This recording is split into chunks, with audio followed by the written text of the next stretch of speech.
السلام علیکم ورحمۃ اللہ وبرکاتہ۔ الحمد للہ وکفا وسلام علی عباده الذین اصطفى والتقى والعفاف والغنى، اما بعد فقد قال الله تبارک وتعالى في القرآن المجید والفرقان الحمید، فأعوذ بالله من الشیطان الرجیم، بسم اللہ الرحمن الرحیم۔ قل ان کنتم تحبون اللہ فاتبعونی یحببکم اللہ، صدق اللہ مولانا العظیم۔ اللہم صل علی سیدنا ومولانا محمد وبارک وسلم کما تحب وترضى عدد ما تحب وترضى۔ محترم و مکرم ناظرین، حاضرین، سامعین، بھائیوں، عزیزوں، بزرگوں، دوستوں، معزز خواتین، ہماری ماں بہنوں، تصوف کے عنوان سے جو سلسلہ چل رہا ہے اس میں موضوع چل رہا ہے حسن اخلاق کی اہمیت۔ تو حسن اخلاق کی اہمیت کیا ہے، اس تعلق سے سلسلہ چل رہا ہے۔ اس کی اگلی کڑی سماعت فرمائیں کہ سرکار دو عالم صلی اللہ علیہ وسلم بیت اللہ شریف کی طرف دیکھا کرتے تھے اور فرمایا کرتے تھے کہ بیت اللہ تعالیٰ کے ہاں تیرا مقام بہت بڑا ہے، لیکن حرمت المؤمن ارجح من حرمت الکعبہ۔ اللہ رب العزت کی نظر میں ایک مومن کی عزت بیت اللہ شریف کی عزت سے بھی زیادہ ہے۔ اب بیت اللہ کو جا کر لپٹتے پھرتے ہیں، غلاف پکڑ پکڑ کر دعائیں مانگتے ہیں، لیکن مومن کی توہین کرتے پھرتے ہیں، مومن کو جھوٹا سمجھتے ہیں، مومن پر تو نگاہ ہی نہیں ٹکتی، کہتے ہیں میں تجھے کیا جانوں، آپ سنتے نہیں ایسی باتیں، تیرے جیسے کو خرید کر یہ کر دوں گا وہ کر دوں گا۔ یہ باتیں کس لیے کرتے ہیں؟ اس لیے کہ انہوں نے اخلاق کا درس سنا ہی نہیں ہوتا، پتہ نہیں ہوتا کہ زندگی گزارنی کیسے ہے۔ اس لیے ہمیں چاہیے کہ ہم اللہ کے بندوں کے لیے رحمت بن کر رہیں، نہ کہ زحمت۔ نبی اکرم صلی اللہ علیہ وسلم نے ارشاد فرمایا، ارحموا من فی الارض یرحمکم من فی السماء، تم زمین والوں پر رحم کرو، آسمان والا تم پر رحم کرے گا۔ اللہ تعالی ہمیں ایک دوسرے کے ساتھ اچھے اخلاق سے زندگی گزارنے کی توفیق نصیب فرمائے، آمین ثم آمین۔ ہم سیکھیں کہ اچھے اخلاق کیا ہوتے ہیں۔ ہم سے تو سندل کا درخت اچھا ہے، کیونکہ سندل کا درخت اس کلہاڑے کے منہ کو بھی خوشبودار بنا دیتا ہے جو کلہاڑا اس کو کاٹتا ہے۔ ارے ہم سے تو پھول کی پتیاں اچھی ہیں، جو انسان پھول کی پتیوں کو مسل دیتا ہے، یہ پتیاں ان ہاتھوں کو بھی خوشبودار بنا دیتی ہیں۔ ہم سے تو درخت اچھا ہے، بیری کے درخت پر لوگ پتھر پھینکتے ہیں تو وہ ادھر سے بیر گراتا ہے، لوگوں نے اسے پتھر مارے اور اس درخت نے اس پتھر مارنے والوں کو بھی اپنے پھل عطا کیے۔ کاش ہم بھی اپنے ساتھ برائی کرنے والوں کو اچھائی جو ہے سکھا دیتے، اچھائی کی دعوت دیتے، اچھائی کا معاملہ ان سے کر دیتے، لیکن اچھائی تو تب دیں جب ہمارے اندر کوئی اچھائی ہو۔ اگر اندر ہی گند بھرا ہوا ہو تو وہ گند ہی باہر آئے گا۔ اچھے بھلے نمازی حاجی صاحب نے ذرا سی بات پر ننگی گالیاں دینا شروع کر دی، ذرا چھیڑ کر دیکھیے، ذرا غصے کا موقع آیا تو حقیقت کھل جاتی ہے۔ ساری زندگی میں انہوں نے یہی کچھ سیکھا ہوا ہوتا ہے۔ ہمیں چاہیے کہ ہم اپنے آپ کو کچھ سنوارنے کی کوشش کریں، موت سے پہلے خدا کا بندہ بن کر رہنا سیکھیں، اپنے اندر اچھے اخلاق پیدا کر لیں۔ تین باتیں ذہن میں رکھیے۔ اگر ہم کسی کے ساتھ اچھائی نہیں کر سکتے تو کم از کم برائی بھی نہ کیا کریں۔ دوسری بات یہ ہے کہ اگر ہم کسی کو سکھ نہیں دے سکتے تو ہم کسی کو دکھ بھی تو نہ دیا کریں۔ تیسری بات یہ ہے کہ اگر ہم کسی کی تعریف نہیں کر سکتے تو بد تعریفی بھی تو نہ کریں، یعنی ان کے تعلق سے برائی بھی نہ کریں۔ نہیں تعریف کر سکتے، زبان چھوٹی سی ہے، تعریف گوارا نہیں، تو بند رکھو اس زبان کو، کیوں کھولتے ہو؟ کسی بندے کے اخلاق کا پتہ اس کے معاملات سے چلتا ہے۔ ایک صاحب نے کسی کی بڑی تعریف کی، ریاض عمر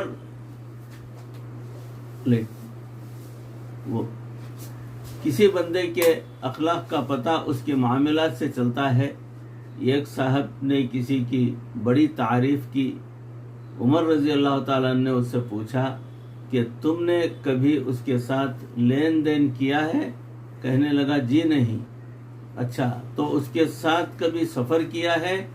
کہتا ہے کہ جی نہیں۔ فرمایا اچھا، آپ نے اس کو مسجد سے نکلتے دیکھ لیا ہوگا، اس لیے تعریفیں کر رہے ہو؟ تو لین دین کر کے پتہ چلتا ہے کہ کون کتنے پانی میں ہے، یہ بعد میں پتہ چلتا ہے۔ آج ہمارا یہ حال ہے کہ ایک آدمی کسی مسلمان بھائی کے ساتھ خیر خواہی کا معاملہ کرتا ہے، اس کو غریب سمجھ کر اپنے کاروبار میں شریک کر لیتا ہے، آگے سے وہی اس کی جڑیں کاٹنا شروع کر دیتا ہے، اس لیے کہ اس پر بھلائی کا معاملہ کیا تھا تو اس کے بدلے میں اسے برائی ہی ملے گی۔ کسی نے خیر خواہی کی، کاروبار نہیں چلتا تھا، مسلمان بھائی سمجھ کر جو ہے کریڈٹ پر مال دے دیا، وہ دبا کر بیٹھ جاتا ہے۔ جس سے بھلا کرو وہی آگے سے برا ثابت ہوتا ہے۔ وہ کیوں؟ اس لیے کہ ہمارے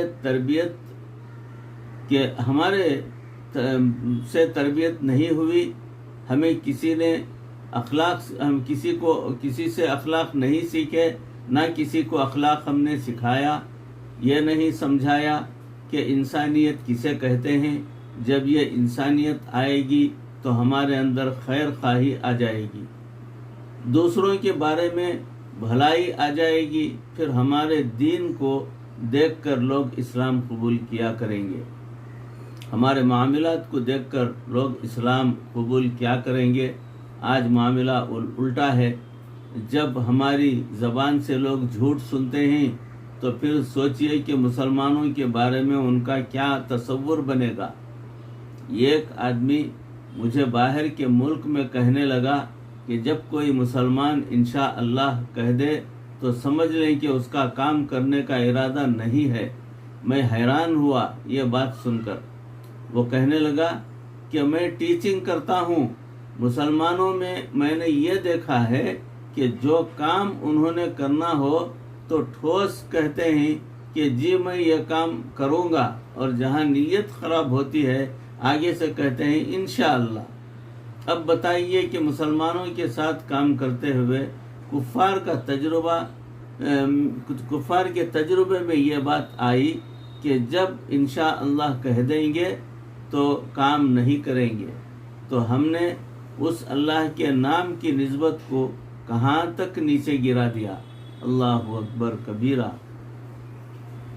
ہم سبب بن رہے ہیں اسلام کی بدنامی کا، چونکہ ہم بگڑے ہوئے ہیں، اس لیے ہم بگڑے ہوئے کام کرتے ہیں، دین کے راستے میں ہم رکاوٹیں ڈال رہے ہوتے ہیں۔ تو ہمیں اپنے اخلاق پر توجہ دینے کی ضرورت ہے اور اپنے آپ کو ایک اچھا انسان بنانے کی ضرورت ہے۔ صحابہ کرام رضی اللہ عنہم نے اپنے اخلاق کو بنایا تھا، اس لیے وہ جس طرف رخ کرتے تھے کامیابیاں ان کے قدم چومتی تھیں۔ صحابہ کرام رضی اللہ عنہم کی آپ میں ایسی محبت تھی کہ وہ